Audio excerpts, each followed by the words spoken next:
Hello students, today we will continue the chapter number 3 of class 12, current electricity. Current electricity. So, the new topic is the temperature dependent of resistance. इससे पहले आपने देखा resistance क्या होता है, resistance कौन कौन से फैक्टर्स पर डिपेंड करते हैं, तो उनमें से एक फैक्टर था जब रेजिस्टेंस टेम्परेचर पर डिपेंड करता था, ठीक है। तो वही टेम्परेचर आखिर क्या है, वही टेम्परेचर आखिर कैसे डिपेंड करता है टेम्परेचर पर, वो देखने वाले हैं, ठीक है। तो टेम्परेचर डिपेंडेंट ऑफ रेजिस्टेंस। मान लेते हैं कि हमारे पास मटेरियल और इस मटेरियल का कुछ रेजिस्टेंस होगा अपना, तो मान लेते हैं R1 इसका रेजिस्टेंस है, इनिशियल रेजिस्टेंस है ना, और उस समय का कुछ टेम्परेचर इसका होगा, क्योंकि टेम्परेचर पर तो रेजिस्टेंस डिपेंड करता है। तो मान लेते हैं T1, ठीक है। इस पे कुछ करंट फ्लो करवा दे या फिर किसी फैक्टर के थ्रू इसको हीट करे, तो थोड़ी देर बाद इसका रेजिस्टेंस बदल जाएगा और वो R2 हो जाएगा और टेम्परेचर T2 हो जाएगा, है ना। वहां पर टेम्परेचर T2 कुछ चेंज हो जाएगा। इसका मतलब क्या है, टेम्परेचर पर डिपेंड करता है रेजिस्टेंस, यानी क्या बोलेंगे, the resistance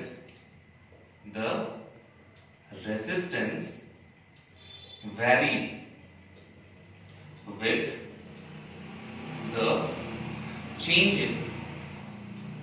with the change in temperature, है ना। चेंज इन टेम्परेचर, और चेंज इन टेम्परेचर को मैं T2 माइनस T1 लिख सकता हूँ। रीजन ये है क्योंकि अगर थोड़ा देर पहले ये तो T1 था तो कम टेम्परेचर था, और थोड़ी देर बढ़ा दी तो टेम्परेचर बढ़ गया होगा। इसका मतलब है कि T2 is greater than T1, है ना। तो याद रखिएगा कि जो टेम्परेचर यहाँ वैरी कर रहा है, जो टेम्परेचर यहाँ वैरी कर रहा है उसमें से T2 ग्रेटर है और T1 स्मॉल है, ठीक है। तो यानी जो रेजिस्टेंस है, क्या माने हम यहाँ पर, मान लेते हैं लेट T1 यानी R1 को, रेजिस्टेंस को मान लेते हैं, let R1 equal to resistance at initial temperature T1, और R2 को क्या मानते हैं, resistance at final temperature T2। T1 temperature है R1 रेजिस्टेंस के लिए और T2 टेम्परेचर है R2 रेजिस्टेंस के लिए। अब एक बात ध्यान रखिएगा, जो रेजिस्टेंस में वेरिएशन आएगा वो डिपेंड करता है कुछ टू फैक्टर्स पे, यानी change in resistance,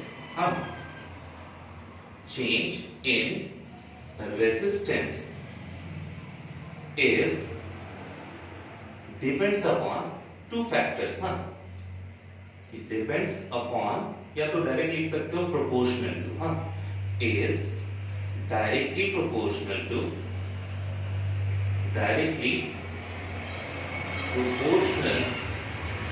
to दो चीजों पे डिपेंड करता है। क्या पहला होता है कि इनिशियल रेजिस्टेंस उसका कितना है, इनिशियल रेजिस्टेंस, जो फर्स्ट में इसका रेजिस्टेंस था क्या था, R1, यानी ये R1 पर डिपेंड करेगा, ठीक है।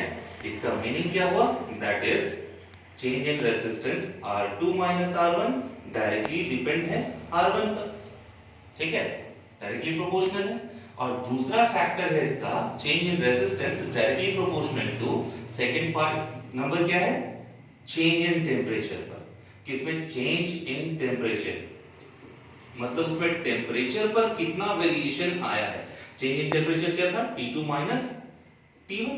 इसका मतलब इसको हम क्या लिख सकते हैं, that is R2 minus R1 is directly proportional to T2 minus T1, temperature के चेंज पर, है ना।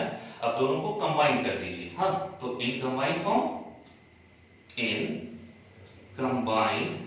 फॉर्म दोनों को कंबाइन करेंगे तो क्या होगा, देखिए R2 माइनस R1, है ना, R2 minus R1 directly proportional to, एक तो हो गया इनिशियल रेजिस्टेंस और दूसरा हो गया चेंज इन टेम्परेचर।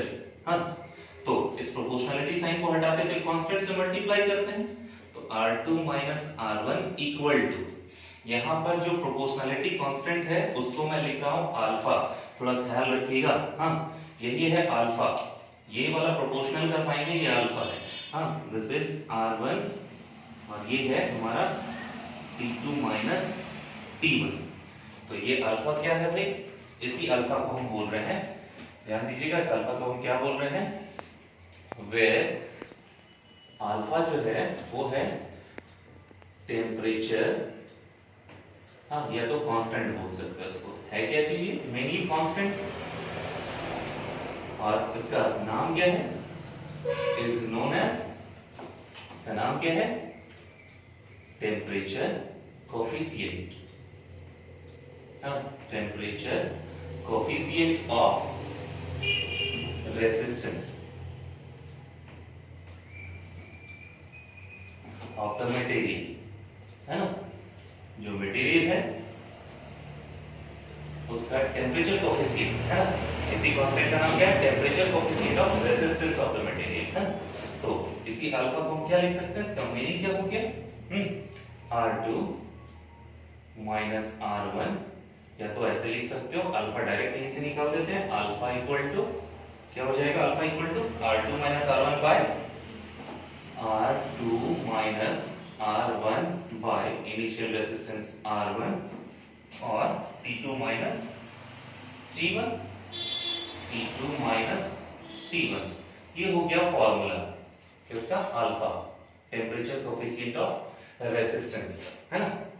अब ये टेम्परेचर कोफिशिएंट ऑफ रेजिस्टेंस में आप इसको ऐसे भी लिख सकते हो, क्रॉस मल्टीप्लाई करके लिख सकते हो, इसको इक्वेशन नंबर 1 मान लेते हैं, न्यूमेरिकल इसी से बनता है, एक और मेथड से बनता है, देखो R2 minus R1 equal to alpha R1 T2 minus T1, इस T2 माइनस T1 को हम चेंज इन टेम्परेचर लिख सकते हैं, तो R2 इक्वल टू R1, है ना, इधर R1 ले आए तो अब ये प्लस अल्फा R1 और इसको मैं डेल्टा T लिख दिया, चेंज इन टेम्परेचर को, हाँ, तो यहाँ R1 कॉमन ले लेंगे तो क्या बचेगा हमारे पास, 1 प्लस अल्फा डेल्टा T, ये R2, यानी रेजिस्टेंस अगर गिवन हो, हाँ, उस जगह पे टेम्परेचर अगर डिफरेंट हो तो आप इसको भी यूज कर सकते हो, यानी न्यूमेरिकल बनाने के लिए हमारे पास ये भी फॉर्मूला है और ये भी फॉर्मूला है, डिफरेंट प्लेसेस पे हम यूज कर सकते हैं, है ना।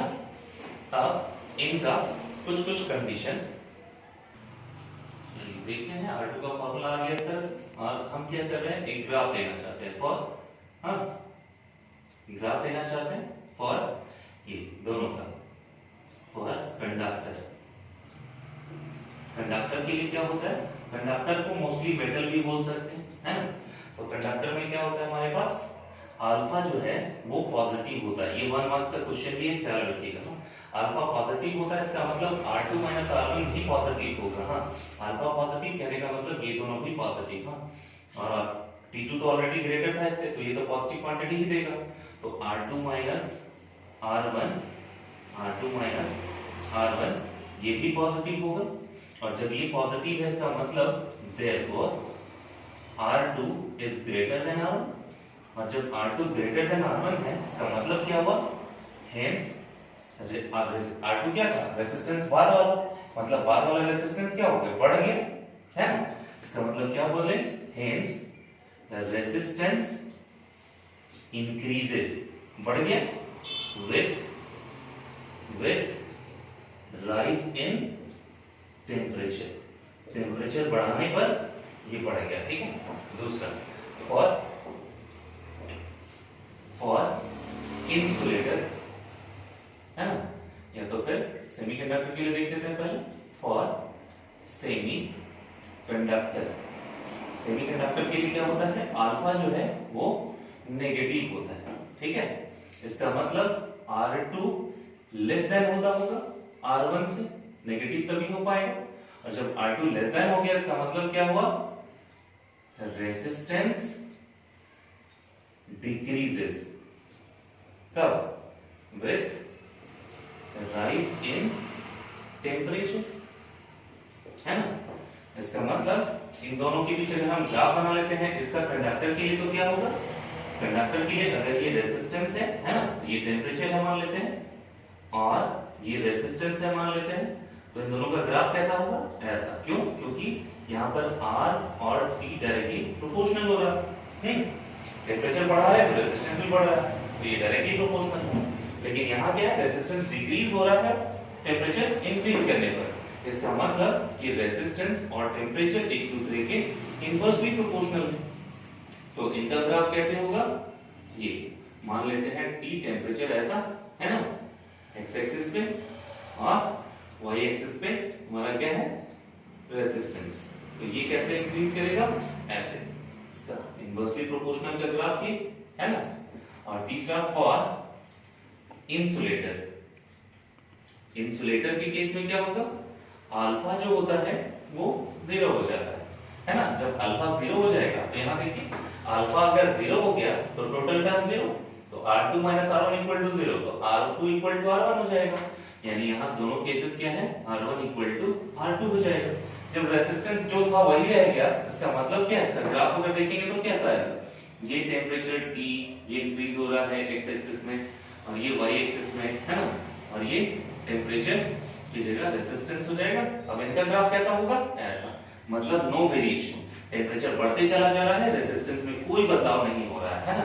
तो ये हो गया temperature dependence of resistance insulator के केस में है ना।